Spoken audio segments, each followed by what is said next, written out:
지난 주일에 같은 본문을 갖고 여러분에게 말씀을 드렸습니다. 회개에 대해서 말씀을 드렸는데요. 회개를 한 후에 합당한 열매가 있는 삶을 살아야 된다. 그래서 말씀을 드렸습니다. 여러분, 그러면서 가장 먼저 시작해야 될 출발점이 내 자신에게서부터 시작되어야 되는데, 가정이란 단체였습니다. 가정이라는 곳에서부터 출발을 해야 되는데, 이 가정, 주어진 여러분 부부 사이에, 부모 자녀 사이에 막혀있고 묶여있는 부분들을 얼마나 정리를 하셨는지 제가 물어본다고 답을 하실 건 아니지만, 얼마나 여러분이 그 말씀에 따라 정리를 하셔서 정말로 이제는 회개에 합당한 열매 맺는 가정이 되기 위하여 우리 자신을 결단한 데 드렸는지 여러분이 다시 한 번 더 생각해 보시기를 바랍니다. 제가 삶 속에서 일어나는 것들을 여러 가지로 비유를 가끔 합니다.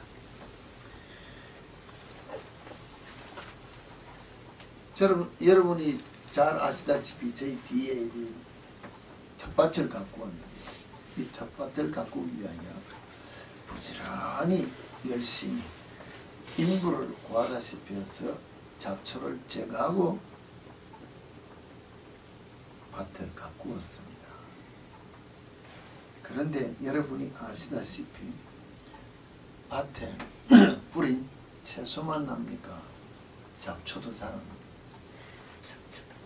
잡초도 자랐습니다. 더구나 제가 이해는 합니다. 그 밭 사이에 다니기 좋도록 우리가 말하면 스텝스톤이라는 벽돌을 깔고 밑에 잡초가 자라지 못하도록 비닐도 깔고 다 공사를 하고 일을 마쳤는데, 그 사이에 잡초가 자라나서 비닐 뚫고 우리가 말하는 벽돌 사이 위로 잡초가 자라면서 여러분이 아마 보셨을 것입니다. 이것을 보시면서 여러분이 어떻게 생각을 하시는지 모르겠어요. 제가 여러분들을 놓고 이야기하겠습니다. 내가 아무리 잡초를 다 제거하는 것 같은데 다 제거가 안 됐다는 것입니다. 그리고 봄에 제가 말씀드렸던 것처럼 위에 자라나는 보통 이렇게 눈에 보이는 덩치 같은 거는 뭐랄까 제거하면서 삽을 깊이 이렇게 흙을 뒤집었다 그럴까요? 뒤집을 때 위에 있던 잔뿌리 같은 것들이 뒤집어서 아래로 들어간다. 아래로 들어가서 이번에 제가 이제 가을이 됐으니까 전부 정리를 한다고 다 벽돌을 올려봤습니다.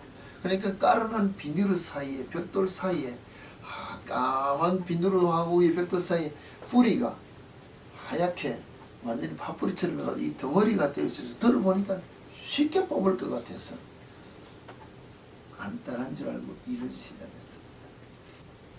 그런데 사실은 그냥 맨 땅에 흙덩이를 드러내는 것보다 훨씬 더 일이 많더라고요. 왜일까요? 그냥 들면은 몽땅 뽑혀 나올 것 같은 것이 뿌리의 시작 근원은 흙을 뒤집어서 저 밑에서부터 올라왔고,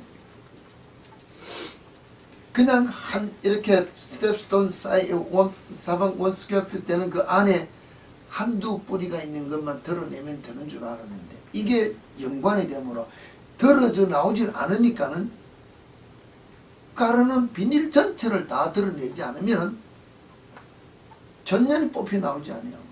비닐을 드러내어도 비닐 전체가 서로가 전체를 다 연결하니까는 안 뽑혀 나오는 거예요. 훨씬 더 힘든 나갔어요. 잔디를 이렇게 뒤집을 때는 그 면적만큼 삽이 들어간 만큼만 드러내고 그만 정리하면 되는데, 요거 한 부분을 정리하려고 그러면 주위에 있는 비닐을 다 드러내야 되고, 이 비닐만 드러내는 것이 아니고 옆에 것을 드러낼 때까 연관이 되어서 일어나질 않는다 그랬어. 엄청 더 힘이 들어서 제가 그 한 20스퀘어피트 때는 일을 할 때 3일을 했습니다. 물론 풀타임으로 한 것은 아니고 시간이 날 때마다 들어갔는데, 평소 같으면 한두 시간 하면 끝날 줄 알고 시작을 했다가 여러 배의 시간을 소모하며 일을 끝냈습니다. 제가 이 비유를 여러분에게 이야기하면서, 여러분 회개했다고 그냥 그럴듯하게 말씀에 따라 훈련받는 것이 있으니까 눈에 보이는 것만 대충 정리했다고 그냥 뒤집어서 남들이 볼 때는 잘한 것 같은데, 그 죄성의 뿌리가 오히려 내 더 깊은 내면으로 들어가 숨겨져 버리고, 그냥 우리가 말하면은 그럴듯한 예수 포장으로 덮어놓으면 이게 안 자라느냐. 자라더라고요. 죄의 뿌리라는 것이 내 속에 있으면 나도 모르게 서서히 자라서 드러날 때는 뽑아내는 것이 전부 다 훨씬 몇 갑절 더 어렵더라는 것입니다. 이번에 또 한 번 체험을 하면서, 야, 정말로 우리가 말로는 주여 아시지 않습니까? 내가 회개했습니다. 결단했습니다. 버렸습니다. 드렸습니다. 입으로는 고백을 했습니다. 그리고 또 남들이 볼 때는 이제 그럴듯하게 포장한 것 같이 화를 내다가도 그렇지 하고 자제를 하면서 변화된 것 같은데, 정말로 성령의 도우심으로 말미암아 예수 그리스도의 피로 말미암아 온전히 거듭난 내 삶이 아니면 이게 더 깊은 데서 일어나는 죄성이 회개가 더 어렵고, 우리가 말하면 공사비 들었지 않습니까? 시간 소리를 이거 다 무효라는 것입니다.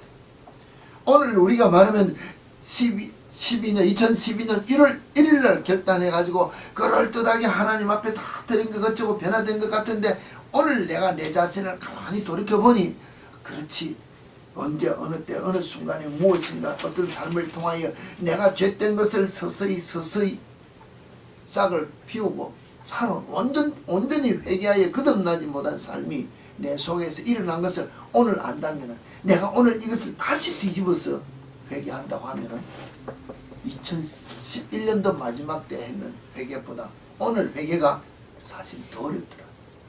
이걸 아시고 내가 결단을 다시 해야 됩니다. 그냥 아시지 않습니까?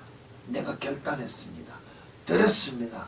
이제는 다시는 돌이켜 이제는 죄악의 어떤 삶을 다 버리고 순종하며 살겠습니다 했는데, 순종하며 살겠다고 주님 앞에 들어오면은 쉬운 길이 열리냐? 아닌 것을 여러분이 아셨으면 한다고 제가 말씀을 드린다는 것입니다. 또한 여러분 아시다시피 저희 밭에 이 미국 날씨가 좋아서 2모작, 3모작 하는 것이 있습니다. 그래서 봄에 일찍 뿌려서 거두어먹고 여름에 또 뿌려서 이런데, 이번에 제가 또 한 번 추수를 하면서 저는 그 밭을 이렇게 들어갔다 나갔다 하면서 무엇이 자라는지 보고 있습니다. 근데 자라는 가운데 원래 뿌렸던 것보다 다른 것이 자라나는 것이 눈에도 보입니다. 예수님이 씨 뿌린 비유를 이야기할 때 밭에 가라지가 자라나는 것을 보고 주인이 뭐라 했습니까? 종들이 주인에게 이야기할 때 저거 주인님이 우리는 가라지를 뿌린 게 아닌데 왜 자랍니까? 마귀가 그랬구나. 뽑을까? 놔두라. 그 비유처럼 저도 들어가서 뽑으려 하다가 귀찮다. 언젠가는 뭐 마지막 때 뽑아내버리면 되지 않고 뽑았습니다. 그러면서 이번 주일에 거의 또 한 가지를 추수를 하면서 제가 여러분에게 이야기했습니다. 뿌린 씨앗 외에 다른 것이 자란다는 말 자체는 자연이 주는 위치는 다른 씨앗이 함께 떨어졌다는 것입니다. 내가 주의 말씀을 따라 순종한 다음에 말씀의 씨앗을 내 밭에 심었는 것 같은데 내 심령 속에서 말씀에 따라 순종하는 삶이 나오지 아니하고 의심해야 되고 염려해야 되고 근심해야 되고 오늘 우리가 말하면 신경질도 나고 화도 나고 옛날에 죄성 내가 하며 살던 그것이 그대로 슬며시 함께 자라난다면 곧 그 죄악의 뿌리가 내 속에서 완전히 벗어나 뽑혀진 회개가 아니 되었든지 아니면은 내가 보는 오늘 우리가 보는 텔레비를 보든지 컴퓨터를 하든지 무슨 말을 친구를 보고 지나가면서 무슨 말을 듣고 보고 행한 것을 통하여 내 심령 속에 떨어졌다는 것이 그것이 서서히 내 심령 속에서 자라서 내가 그와 같은 심령의 삶이 내 속에서 나타난다는 것입니다. 내가 오늘 이 사람을 만났습니다. 만났는데 이 사람의 영적인 모든 것이 내게 전이가 되어야죠. 나도 모르게 괜찮을 것 같아 보이는 것이 내 마음에 뿌려지면은 나도 유혹이 돼서 그 사람 내 속에 나타남으로 말미암아 나는 외형적인 면에서는 예를 들어서 우리가 이제 밭에 이번에 출생에 열무를 심었습니다. 열무를 많이 심었습니다. 그 중에 이것도 나오고 저것도 나오고 난다면은 내가 오늘 말씀을 따라 순종하며 살겠다는 예수님의 말씀을 따라 순종하며 사는 것 같은데 내 속에서 불같은 화가 일어나고 내 속에서 불만이 일어나고 원망이 일어나고 시기가 나고 짜증이 난다는 것은 그 하나의 어떤 씨앗이 나도 모르는 사이에 떨어져서 지금 싹이 나고 있다는 것입니다. 이것이 정리가 되는 삶이 내 속에서 일어나야 되는데 귀찮아서 그죠? 귀찮아서 뽑지 않고 그냥 마지막 때까지 두지. 마지막 때 언제입니까? 추수 때까지라고 했습니다. 오늘 우리가 말하면 이 1년이라는 마지막 때 추수 때라고 하지만 엄격히 말하면 우리 인생사 삶 속에서 내가 그와 같은 잘못된 씨앗이 내 속에서 말과 행동이 보는 것이 하는 것이 행하는 것이 있는 줄 알고도 자라는 줄 알고도 안 뽑고 놔두면 마지막 때는 뭐 어떻게 됩니까? 주님 앞에 설 때 내가 그것 때문에 책망받는 자가 된다고 생각을 하는 거예요. 그냥 채소밭에 있는 것 뽑아서 쓰레기통 내버리면 되지 이렇게 생각하는데 내 삶 속에서 매일매일 뿌리는 그것이 주님 앞에 심판받을 때까지 가야 될 죄의 몫으로 우리가 생각을 하지 않기 때문에 해결을 하지 않는다는 것이죠. 이것 한 번쯤이에요. 24시간 사는 중에서 가끔 막 텔레비 조금 보는 거 어떠냐? 바로 괜찮습니다. 게임 조금 하는 거 어떠냐? 해도 괜찮습니다. 신경질 좀 내 오늘 우리가 말하면 화를 한번 했습니다. 막 나쁜 말 한번 했으면 이건 있을 수 있는 것이지 그 이만한 시간 중에 그냥 슬쩍 지나가는 거야. 그런데 그것이 쌓이면 내 인생 전체의 성품이 바뀌어진다. 오늘 우리가 뭐랄까 관역을 쏠 때 어떤 정확도에서 벗어나는 것이 시작하는 곳에서 아주 미세한 차이라고 이야기하는 걸 우리는 알고 있어요. 그것에 비춰서 갑자기 제가 생각나는 예를 들어서 우리 한국에서 지금 열심히 돈을 들여서 나로호라는 위성을 하나 발사하려고 지금 여러 번 시도를 했습니다. 근데 이번에 또 문제가 있어서 또 늦어졌습니다. 그 큰 엄청난 돈을 들여가지고 그 큰 것을 놓고 발사를 하는데 조그마한 부품 하나가 문제가 생기면 발사하느냐는 거죠.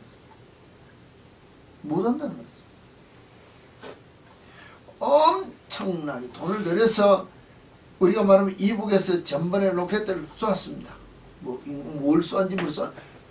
올라가자 몇 번 만에 터졌다는 거죠. 왜? 기술이 모자라요. 돈이 들어가는 것이 문제가 아니고 무엇인가가 다른 사람이 한다고 해서 다 되는 것이 아니라 성공한 그 사람처럼 완벽한 것을 갖추지 못하고 내가 출연하면 돈 들이고 시간 쏘고 체면 구고 다 버린다는 것입니다. 여러분 인생 삶 속에서 하나님 앞에 내 자신을 온전히 드린다고 입으로는 고백했습니다. 이제는 순종합니다. 주만 사랑합니다. 고백 다 했는데 조그마한 나사 하나에 연료 주입을 하는데 연료가 새는 문제가 생겼습니다. 발사할 수 있느냐는 것입니다. 발사 못한다는 자체는 내가 말씀을 따라 순종하며 살겠다고 엎드렸는데 순종하는 삶을 살 수 있느냐? 못 산다는 것입니다. 왜? 산다고 일어나서 불을 붙여봤자 성공 못하고 터진다는 것입니다. 내가 예수 그리스도의 말씀에 따라 순종하는 삶을 산다고 움직이면서 하는데 터진다는 말 자체는 내 속에서 예수가 나타나는 것이 아니고 내 죄성이 나타나는 삶을 살 수 있는 삶이 될 수밖에 없다는 것입니다. 그러면은 나도 사람들이 볼 때 저게 예수쟁이냐고 요구도 물 수밖에 없지만 나로 말미암아 주님이 영광 가려지는 일이 일어난다고 우리는 생각을 해야 되는데 우리는 이것을 생각하지 않는다는 것입니다. 그냥 뭐 말하면 실수하고 사람들이 다 그러니까 뭐 핑계대고 그냥 넘어가려고 한다는 것입니다. 아니라는 것입니다. 내가 한번 우리가 말하면 무엇인가를 국가적인 대표로 무엇을 쏘아올리는데 실패를 하면은 담당자만 욕먹는 것이 아니고 국가적 전체가 이미지가 다 나빠지는 것 마찬가지로 오늘 내가 무엇인가 하나 하려고 하는 이것이 나를 구속하시고자 십자가 주신 예수 그리스도께 영광이 되는 하나님께 영광이 되는 삶을 살라고 성경이 우리에게 계속해서 말씀하는데 영광되는 삶을 못 살면은 나도 죄인 되면 하나님의 영광을 가리는 내 삶이라고 우리가 생각을 해야 되는데 가볍게 화하면 내면 가볍게 신경질하면 내고 뭐 막말하면 좀 하는 거 내 생각 내 하고 싶은 대로 한 번 하는 게 무엇이 잘못이냐는데 한 번이란 요게 우리가 말하면 내지 한번 내지라 하면 죄송합니다만 이 한 번 더 타이트하게 졸려서 완벽하게 일을 마쳐야 될 걸 느슨하게 조여서 정비불량이 되면 자동차로 가다 사고 나고 로켓도 올라가다 터질 수밖에 없고 내 인생 삶으로 주님을 향하여 무엇인가 드린다 했는데 주님은 나타나지 아니하고 나만 나타나는 삶이 될 수밖에 없다면 결국은 죄인이 된다. 그런데 그렇게 죄인이 된 삶이 내 속에 나타나면 회개가 되느냐는 것입니다. 회개하느냐는 것입니다. 회개하지 아니하는 것입니다. 그냥 짜증나고 불평만 내고 옆에서 누가 뭐 저를 보고 이야기하면 제가 막 화가 나가 막 소리를 지르면 옆에서 여보 하고 두들깁니다. 그러면은 내가 뭐 죄를 짓구나 하고 돌이켜서 회개하고 고개를 숙이는 것이 아니고 끝까지 코브라가 뱀이 머리를 들듯이 끝까지 목소리 다 올리고 다 하고 난 다음에 그때 늦었다. 솔직한 말로 늦었다는 것은 왜? 시작할 때 누르는 것이 쉽지 다 하고 나서 누르는 것은 내가 볼 때는 쉬운 것 같은데 주님 앞에는 엄청난 내 속에 독을 다 품었기 때문에 회개가 들어간다. 회개. 왜 회개가 어렵느냐? 회개가 바로 되어야 합당한 열매의 삶을 살 수 있는데 이 회개가 되지 않기 때문에 아무리 내가 입으로는 주여 주여 하고 주의 이름을 부르는 건데 주님의 삶이 내 삶의 열매로 나타나지 않는다는 것입니다. 이게 우리가 지금 문제지 않느냐는 것입니다. 정말로 우리가 어떤 눈으로 보고 귀로 듣고 친구들과 대화하며 만나는 사람을 통해서 내게 뿌려진 잘못된 죄악의 씨앗이 내 속에 떨어져서 그것이 자라서 죄악의 씨앗으로 열매로 나타난다면 우리는 정신 바짝 차리고 내 마음에 무엇을 심어야 되겠다고 생각합니다. 이제는 내가 알고 심는 그 풍성한 것이 열매 맺을 수 있도록 오늘 우리는 말씀에 따라 주님께 나와 물었던 율법사에게 주님이 말씀하셨던 율법사가 되어서 정말로 내 마음과 뜻과 정성을 다 하나님을 사랑하고 예수를 사랑하는 사랑의 씨앗을 우리 심령 속에 뿌리는 삶을 삽니다. 말씀의 씨앗을 우리 심령 속에 내가 매일 무더기로 뿌려야 된다는 것입니다. 그래야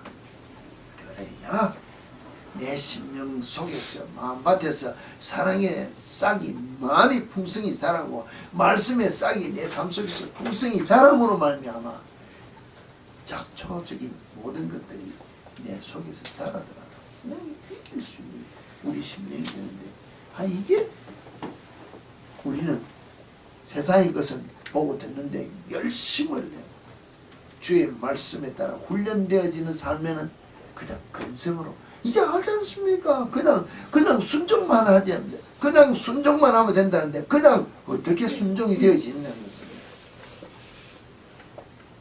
얼마 전에 제가 어느 목사님의 이야기를 들으면서 그분의 이야기를 듣고 비유해서 제가 좀 더 확대한다면 그분을 몸이 좀 이렇게 목사님들이 나약하니까 시간이 되니까 운동을 이렇게 좀 하시라고 권해서 운동을 했다는 것입니다. 이제 그분이 무엇을 배웠느냐 탁구를 배웠다 했습니다. 탁구를 한 몇 달 배우니까 자신이 생겼다는 것입니다. 이론적으로 무엇인가 몇 달 배우니까 자신이 있어서 이제 가르친 코치에게 이만하면 실력이 괜찮지 않냐고 이야기를 하니까 그 코치 하시는 말씀이 멀었다는 것입니다. 왜? 외형적인 이런 이 실력은 많이 늘은 것 같은데 실전에 나아가면 어떻게 훈련이 되도록 반응이 되도록 훈련을 쌓아야 되냐면 이론으로 볼 때는 저 사람이 서브를 이렇게 넣으면 공이 이렇게 튈 것이고 내가 어떻게 받으면 될 거다 이론은 벌써 돌아간다는 것입니다. 그리고 내가 어떻게 하면 될 것이다 고 손도 나고 방향이 되어지는데 상대가 눈에 보이는 식으로 내가 판단해서 행동할 수 있도록 공이 천천히 오는 것. 실은 공이 그렇게 천천히 옵니까? 탁구공은 0.001초 만에 그냥 탁 하면 넘어 들어오는데 언제 공을 보고 내가 머리로 판단해서 이게 행동으로 나갈 때까지 공이 기다려주느냐? 안 기다려준다는 것입니다. 그러면은 벌써 공이 내 눈에 시각적으로 보일 때 이게 벌써 어떻게 온다는 것을 근육이 보고 반응할 때까지 무한정도로 이 시각적으로 지각적으로 알아 반응하는 것이 아니고 범과 동시에 근육이 따라 움직일 수 있도록 훈련을 하라 하는 말 자체가 권투 선수는 상대의 무엇을 봐야 되고 우리 모든 팀들이 보면은 코치들이 상대에 벌써 수를 다 읽으려고 방어를 하면서 공격을 하는 것처럼 오늘 내가 예수 그리스도 안에서 말씀에 따라 순종하는 삶을 살겠다고 순종하면 나간다면은 이 말씀이 그렇지 오늘 저 사람이 내 앞에서 화를 나게 하는구나 화를 내게 하니까 이것은 성경 마태복음 몇 장에 의해서 이렇게 해서 내가 참아야지 이렇게 생각하는 것이 아니라 시각적으로 바른 것이 아니라 상대가 내 앞에서 화를 내고 나오면 나는 내 삶 속에서 뿌려놓은 씨앗으로 말미암아 즉각적인 삶의 반응으로 사랑으로 품을 수 있는 그 삶이 나타나도록 훈련이 되어져야 그리스도인의 삶을 살 수 있다고 이야기한다는 것입니다.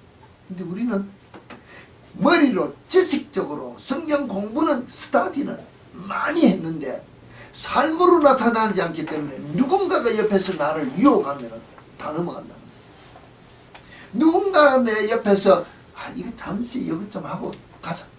금방 오케이 하고 주저앉아서 세상 나게 내가 빠져 절긴다는 것입니다. 왜? 내 근육이 말하는 내 마음이 봄과 동시에 이것은 죄로구나. 죄는 내가 말씀에 따라 자동적으로 결단하고 멀리하고 끊어야 될 것이라고 반응하는 삶을 안 살았기 때문에 지식적으로 이 죄는 어디에 성경 어디에 있느냐고 정리를 해서 알라고 한참 굴릴 동안에 벌써 내 눈은 내 귀 내 모든 삶을 보고 내게 벌써 마음에 뿌려진 죄악의 씨로 담겨져서 나도 모르는 사이에 서서히 죄가 내 속에서 나타나는 삶으로 뿌려진 죄성이 내 속에 있다고 우리가 생각을 하지 않기 때문에 봄과 동시에 이것은 죄구나. 죄니까 그냥 말씀에 따라 생각할 것 없이 예수 그리스도가 내 속에 있음으로 말미암아 성령이 역사하심으로 말미암아 단호하게 내가 이것은 결단하고 끊고 순종함에 따라가겠다는 결단 있는 삶이 내 속에 나오도록 훈련이 되어야 된다. 이 훈련이 여러분의 삶 속에 있어야 세상에 어떤 유혹이 오더라도 이길 수 있는 자가 된다는 것입니다. 혼자 가만히 집에 계시면서 여러분 흔한 말로 TV나 보고 여러 가지 잡생각에 앉아서 내가 생각을 굴리면 나도 모르게 세상 모든 일을 내가 경험 다 하고 있어요. 안 그렇습니까? 가만히 앉아서 생각하면은 오늘 내가 이러면 예를 들어서 누구를 만난다고 생각합시다. 만나기도 전에 내가 벌써 그 사람에 대해서 다 머리로 생각 다 해버린다는 것은 그 말 자체가 좋게 이야기하면은 생각을 할 수 있지만 나쁘게 이야기한다면은 어디까지 갈 수 있을까요? 어디까지 갈 수 있을까요? 집사님, 내가 생각합니다. 내가 생각할 때 지금 아이가 무엇을 잘못했습니다. 잘못한 것으로 끝나면은 그것만 보면 되는데 내가 생각해서 일을 진전시킨단 말입니다. 이게 나아가서 무엇이 되고 이것이 나아가서 무엇이 되고 이것이 다 했습니다. 그러고 나중에 무엇이 될 것이다 하고 지금 하고 내가 일어나서 무엇을 한다는 자체는 무엇을 이야기한다고 볼 수 있어요? 예? 내가 그 속으로 아이를 빠뜨리. 내가 그 아이의 인생을 끌고 가는 주관자 하나님처럼 내가 서서 인생을 주관하기 때문에 하나님의 자리에 내가 서 있다는 걸 생각합니다. 그 사람이 지금 우리가 하나님이 그 아이의 그 일을 통해서 어떻게 끌고 가는 것을 보는 것이 아니라 내가 벌써 그 일을 다 계획해서 그리로 갈 것이다 하고 결론 내서 무엇인가를 정하면 그렇지 않습니까? 일의 주관자는 누구라고? 하나님이신데 내가 그 일을 주관하면서 끌고 가기 때문에 결론을 이렇게 될 것이다 하고 들어가면은 제일 교만한 자리에 들어가는데 우리는 그냥 내가 이 일로 말미암아 염려합니다, 근심합니다 이렇게 핑계하는 거예요. 주관자 대신 주님 앞에 못 내려놓기 때문에 줄줄이 엮이는 죄, 악의 길로 내가 들어가고 있다고 생각을 안 한다는 거예요. 내 앞에 있는 모든 사람과 더불어 집사님이 만약에 어떤 거래처에 어떤 일을 한다 합시다. 머리로 벌써 다 굴린다는 것입니다. 그래서 그 결론이 이루어지도록 내가 막 다 끌고 가서 이루었습니다. 일의 주관자에게 맡기느냐는 것입니다. 아니라는 것입니다. 내가 거기 주인 되시는 내 삶의 주인이 되시는 주님이 어디 계시냐는 것입니다.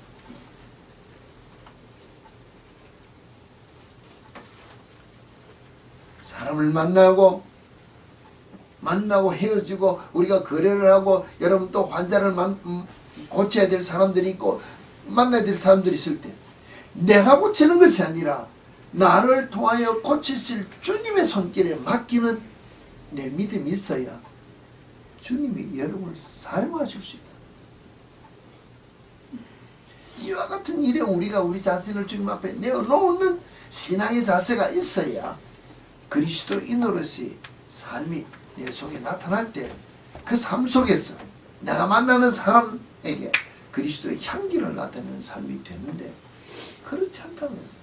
우리는 모든 사람들이 운동선수를 만나봐도 그렇고 장사꾼을 만나봐도 그렇고 어떤 기술과 능력 있는 사람들을 만나보면 다 자기가 가진 것을 나타내기를 원한다는 것입니다.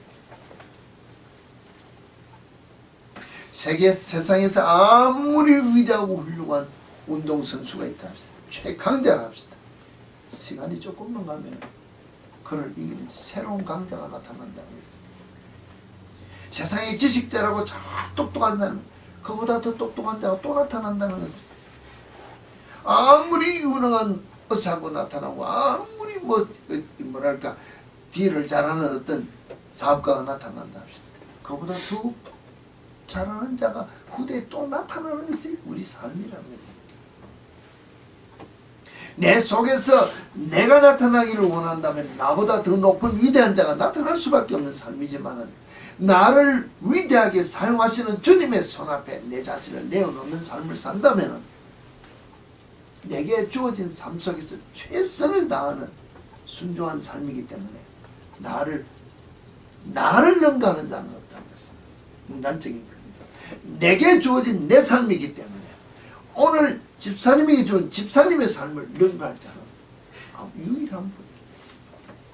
그런데 내가 내 삶에 최선을 다한 삶을 살지 못하면 내가 해야 될 일을 다른 사람이 해야 나를 통하여 주의 일을 해야 돼. 이루어야 될 그 일을 위해 다른 사람이 일어나야 되기 때문에 나를 능가할 자가 나타날 수밖에 없다는 것입니다.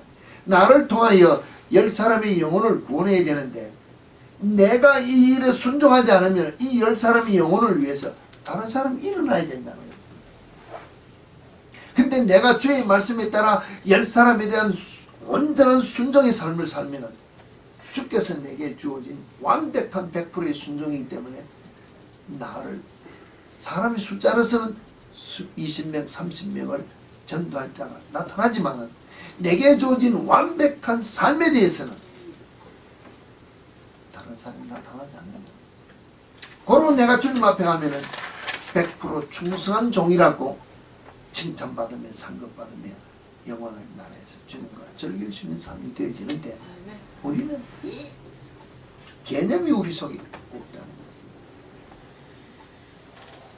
성령의 충만한 삶이라는 것이 우리는 생각할 때 돈을 많이 벌어야 되고 주의 이름을 부를 때마다 능력이 나타나야 되고 내가 기도할 때마다 응답을 받아야 되고 내가 눈을 감을 때마다 환상을 보아야 되고 주님과 더불어 동행하는 삶을 살기 때문에 이제는 다 될 것 같고 성령이 충만한 삶이고 내가 하는 것은 다 주님의 뜻이라고 생각합니다. 여러분 정말로 그렇습니까? 성경이 우리에게 주는 성령의 충만한 삶이 그런 삶이냐는 것입니다. 눈만 감으면 보고 듣고 마음만 기도만 하면 답을 주고 이게 성령 충만한 삶이냐는 것입니다.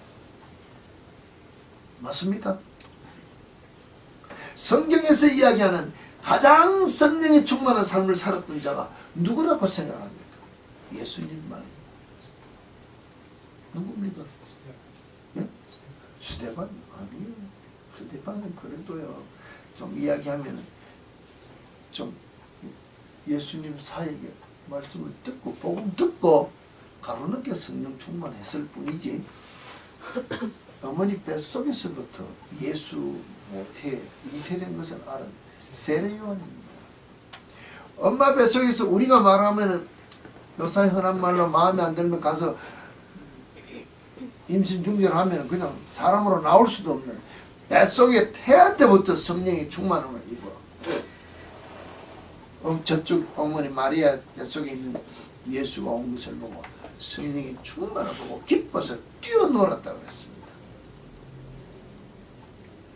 이보다 더 성령 충만한 자가 없는데 이 성령 충만한 세례 요한의 삶이 부자의 삶을 살았습니까?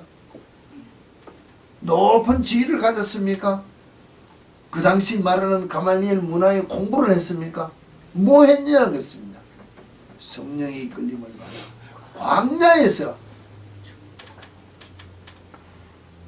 광야에서 생활했다. 오늘처럼 우리 도시 생활도 아니라는 것입니다. 오늘 여러분이 이런 성령이 충만한 삶을 살아가면 살겠습니까? 성령 충만을 말미암아 능력받아가 권세를 가지고 기도할 때마다 무슨 답을 받고 귀신이나 쫓아내고 병이나 냈고 이것 가지면 성령 충만으로 생각하는데 세례 요한의 성령 충만은 정말로 세상과 더불어 타협하는 삶이 아니라 그 당시 최고의 학자라는 바리새인과 서기관들을 향하여 대제사장들은 독사의 자식 막말로 야단쳤습니다. 오늘 내가 성령의 충만함을 받으면 여러분이 목사인 내 자신을 볼 때 위선적이고 가슴적이면 와서 직설적으로 말할 수 있는 담대함이 생겨야 된다. 그런데 아이고 내가 목사 앞에 어떻게 해? 아직 성령이 충만함이 없다는 것입니다. 그러면은 그와 같은 담대함을 이야기할 수 있다는 그 자체는 내 자신을 돌이켜보면은 내가 말씀에 비추어 완전한 삶을 살아야 됩니다. 내가 완전한 삶을 살기 때문에 담대히 외칠 수 있다는 것입니다. 내가 세상에 때묻지 않은 삶을 살기 때문에 세상을 향하여 정죄할 수 있는 능력이 내 속에 나타난다는 것입니다. 왕이 잘못된 결혼을 했습니다. 야단쳤습니다. 결국 그것 때문에 죽었다는 것입니다. 죽고 사는 것을 개의치 않는 것이 성령이 충만한 삶이라는 것입니다. 우리는 죽고 사는데 얽매이고 내가 체면이 말하면 구기지 않고 내가 높아지고 남들에게 인정받는 것이 성령 충만인 줄 아는데 잘못됐다는 것입니다. 조금 전에 집사님 말씀하신 신약에 우리가 말하면 초대교회나 마찬가지인 그 스데반처럼 성령의 충만함을 받으니 설교를 하고 죽었다는 것입니다. 집사님 그렇게 성령 충만함 받으라면 받겠습니까? 아멘 하시겠습니까? 안 한다는 것입니다. 솔직한 말로 조금 덜하고 오래 살기로 원한다는 것입니다. 그러면은 말과 행동이 같은 엄격히 말하면은 다른 이중잣대로 우리가 신앙생활하고 있는 것이 대박이다. 이런 것들이 우리 속에 말씀에 비추어 성령의 인도를 따라 회개가 되지 않기 때문에 웃고 이야기해도 당연하게 받아들이는 것입니다. 이런 것들이 우리 속에 정리가 되어야 온전한 그리스도인으로서의 회개한 삶의 열매가 나타날 수 있는 그리스도인이 될 수 있다는 것입니다. 이런 것을 위해서 우리가 회개하는 심령을 가져야 되지 않습니까? 정말로 성경에서 반응한 사건들을 몇 가지 보면은 잘 훈련이 되어진 자들도 오늘 아까 말하면은 근육이 반응할 수밖에 없도록 삶의 훈련이 되어진 그와 같은 사람도 내가 깨어있지 않으면 넘어진다는 것입니다. 넘어진 자의 가장 대표적인 자가 다윗입니다.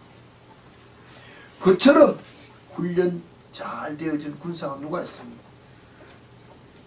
정말로 원수를 손에 붙여주는데도 기름 부은 자를 손대는 것이 하나님 뜻이 아닐 줄 알다.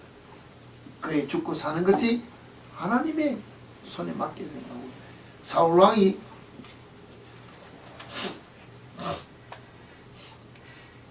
자기를 죽이려 할 때도 끝까지 하나님의 편에 있었습니다. 정말로 그가 훈련되어진 삶 자체는 말씀 안 들어도 여러분 성경을 통해서 잘 알고 있습니다. 근데 그가 쫓기고 전쟁터에 나가고 어렵고 힘들 때는 깨어 있었는데 낮잠 한번 자고 일어나다가 죄악의 길에 떨어졌다고 했어요. 잠시 쉰다는 그 순간에 죄악의 길로 떨어지는 모습을 본다는 게 여러분 다윗처럼 훈련되어졌습니까? 제가 여러분에게 다윗처럼 여러분이 삶 속에서 정말로 신앙의 훈련이 되어졌느냐는 것입니다. 안 되어졌다는 것입니다. 그냥 기도할 때 뭐 답이나 받고 뭐 꿈이나 꾸고 환상이나 보고 그냥 무엇인가 된 것 이것이 다 된 줄 아는데 다윗처럼 생사의 기로에서 훈련되어진 그도 잠시 휴식할 때 죄악의 길로 떨어지는 모습을 보면 나는 어떻게 살아야 돼? 근데 그가 하나님 앞에 눈물로 회개를 했지만 뿌린 씨앗은 주께서 거두고 가시며 아이는 죽고 그로 말미암아 그 가정에 대대손손 칼이 떠나지 않았다는 것입니다. 이거 여러분이 기억하시냐는 것입니다. 그냥 넘어가고 다윗의 후손의 예수 그리스도가 난 것만 생각한지 모르지만 육신을 덧입고 살아가는 그 가정에는 매일 대대손손 칼이 떠나지 아니하고 정명의 싸움이 있었다는 것 자체는 하나님은 죄의 결과로 보응하신다는 것입니다. 내가 내 삶 속에서 깨어있지 않는 삶을 살면 그와 같은 결과가 나타난다고 여러분이 생각을 하시고 회개하고 결단하느냐는 것입니다. 사울 왕 얼마나 그가 왕이 되기 전에 겸손했습니까? 근데 왕이 되고 나 보니 자리를 보존하라는 욕심과 교만으로 실수한 것을 우리가 알고 있습니다. 나라를 잊어버렸습니다. 죽었습니다. 오늘 우리가 후대로서 그를 기억할 때 어떤 자로 기억하냐? 그래도 다윗은 회개로 눈물로 진상을 적입시고 회개한 것을 통하여 그의 후손의 예수 그리스도가 나는 영광의 가문에 섰다 하지만 사울은 왕이 되었지만 하나님 앞에 내 버림받는 그 삶을 우리가 본다면 내가 지금 낮아져서 하나님의 복을 받아서 능력과 권세를 가지고 부하게 되고 높아지고 다 누렸다 할지라도 내가 순간 그것을 지키고 사는 욕심이 들어오면은 교만이 들어오면은 내 후대가 나를 잊어버리는 내가 하나님의 생명책에 이름이 지워지는 그와 같은 자가 된다면 얼마나 어리석고 미련한 자가 되느냐는 것이에요. 구약에만 있는 것이 아니고 신약에 우리가 잘 아는 아나니아와 삽비라가 있습니다. 그들이 설교를 한 번 못했습니다. 전도는 못했다 한다 합시다.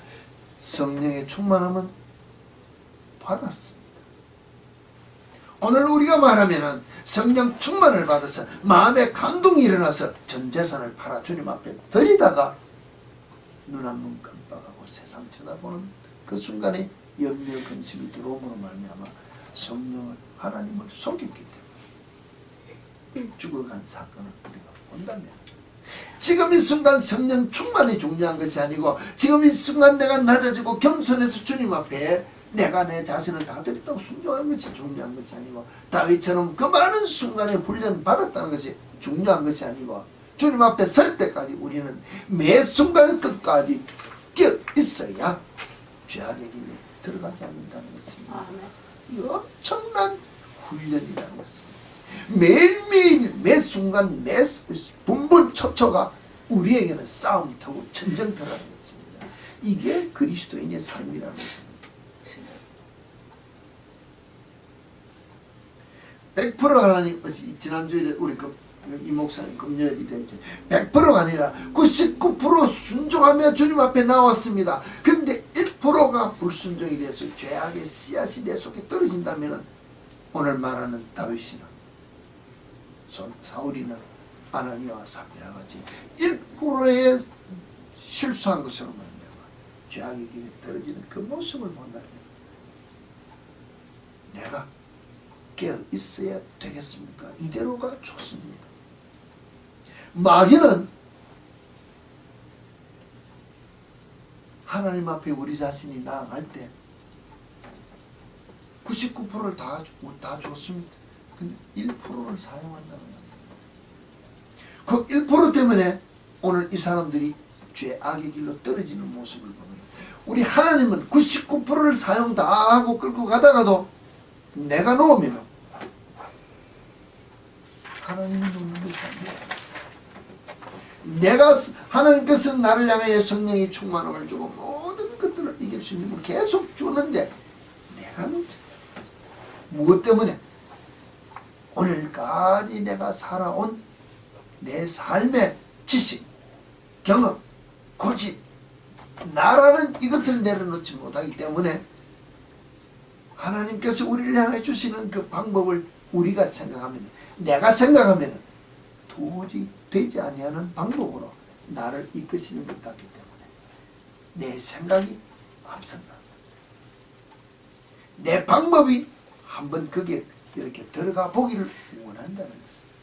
오늘 집사님을 예를 들면 내가 오늘까지 살아왔기 때문에 내 삶을 내 아이에게 적용시켜 보면 염려 근심이 될 수밖에 없다는 것이죠. 그렇지 않습니까? 그렇기 때문에 못 내려놓아서 자녀들에게 관심을 가진 분들일수록 더 많이 잔소리를 제가 예전에 그랬기 때문에 다 알고 있다는 것입니다. 내가 내려놓지 않으면은 하나님께서 99%를 하나님 앞에 다 맡기고 1%를 내가 주님 아시지 않습니까? 하고 내 자녀를 땡기면은 그래 그거 가지고 네가 해보라고 놓아버린다는 것입니다. 그러면은 99% 안 놓은 것이나 내가 100% 쥐고 있는 것 똑같다는 것입니다. 결론. 그럼 내가 99% 놓는다고 힘들고 마지막 1% 쥐고 있는 것 때문에 어려운 것보다는 아예 놓는 것이 더 쉽다는 것이에요. 아니면 100% 내가 다 쥐든지 100% 쥔다고 되는 것이 아닌 줄 알면은 하나님 앞에 내 자신을 내려놓는다는 것 자체는 정말로 하나님께서 앞서간 믿음의 선진들에게 베풀어준 그 삶을 보면서 무엇 때문에 그들이 성공했는가도 보는 것이 중요하지만 오늘 우리는 그들의 실패를 보고 나는 그 실패는 내가 하지 않겠다고 보는 것이 가장 짧은 시간에 교육되어지는 방법이 되어야 되는데 우리는 그 짧은 한순간에 그들이 실수한 것을 보면서 나를 깨우치는 것이 아니고 그들에게 주어진 엄청난 축복만 보고 나도 그와 같은 복만 받기를 원합니다. 복을 받은 후에 그들에게 따라온 오늘 우리 후대에게 주어진 엄청난 결과를 본다면 죄의 결과가 더 크지 은혜의 결과는 상쇄될 수 있습니다. 제가 아브라함의 예를 드는 것이 좋은지 모르겠습니다만 아브라함이 하나님 앞에 순종하며 받은 믿음의 한 줄기는 이스라엘이라는 장만한 나라입니다. 그렇지? 죄악의 결과로 뿌려진 인간의 인위적으로 뿌려진 아랍 전체입니다. 어느 것이 더 큽니까? 어느 것이 더 큰 복이냐는 것입니다. 어느 것이 더 큰 문제의 시발점이 되냐는 것입니다. 인간적으로 보면 아랍 전체가 가진 엄청난 부, 힘 탐나지 않습니까? 지금 오늘 현 시대의 모든 국가가 경제가 석유에게 벌벌 떨면서 다 그들의 비율을 맞춘다는 것입니다. 하나님의 방법이 있는 것입니다. 근데 우리는 인위적인 면에서 부를 바라보고 힘을 바라보고 땅의 것을 바라보면 그와 같은 것을 탐낼 수 있지만 하나님 앞에서 순종하는 것을 보면 아니라고 생각이 됩니다. 내가 어떻게 결단하면 내 자신을 주님 앞에 드려야 되겠는가.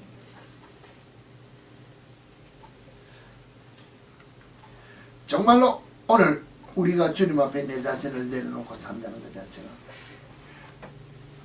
세례 요한의 삶처럼 낮아진 자리가 문제가 아닙니다. 광야의 삶이 문제가 아닙니다.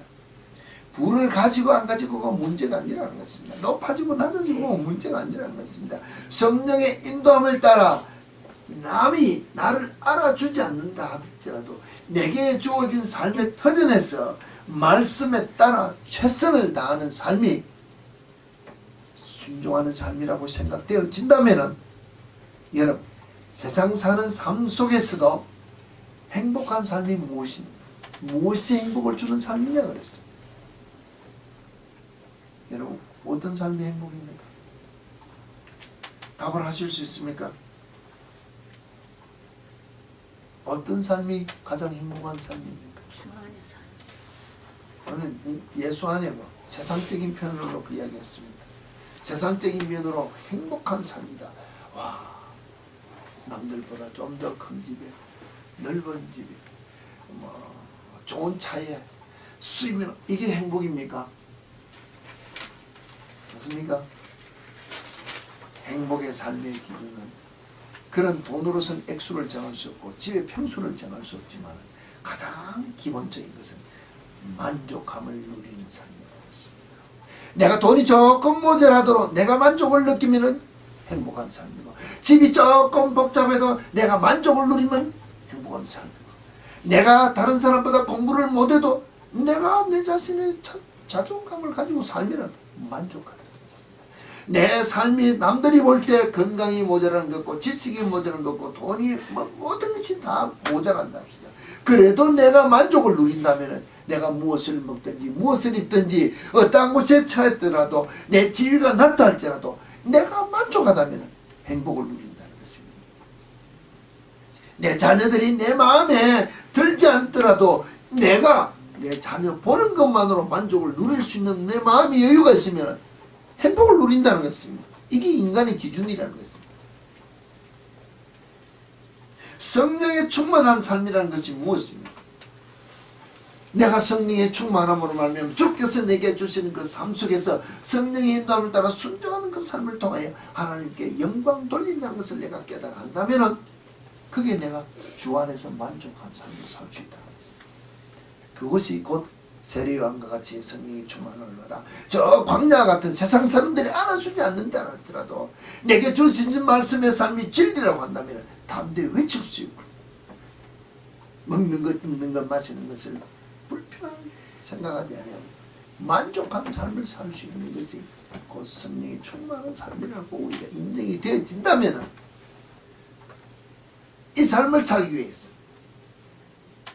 내 죄, 악의 모든 뿌리들이 깨끗이 정리되어지는 회개가 있어야 이와 같은 삶 속에 내가 들어갈 수 있지 않겠느냐는 것입니다. 정말로 매일 오늘날까지 살아왔던 그 인간의 습성에 내 생각에 내 모든 지식적인 어떤 훈련되어진 것에 젖어서 이거 버리지 못하기 때문에 염려하고 근심하며 내 본성이 드러난다는 이 자체는 회개되지 않은 심령이라는 것입니다. 주님 앞에 내 자신을 드리지 않았다는 것입니다. 입술로는 들었습니다. 그러나 삶 속에서 드려진 삶이 아니라고 우리가 생각한다면 우리는 삶 속에서 승리자의 삶을 살기 위하여 온전한 회개가 일어나야 되고 우리는 승리의 삶을 살기 위하여 필수적인 정결함을 얻기 위하여 우리 속에 회개를 하되 뿌리까지 다 뽑아내는 회개가 있습니다.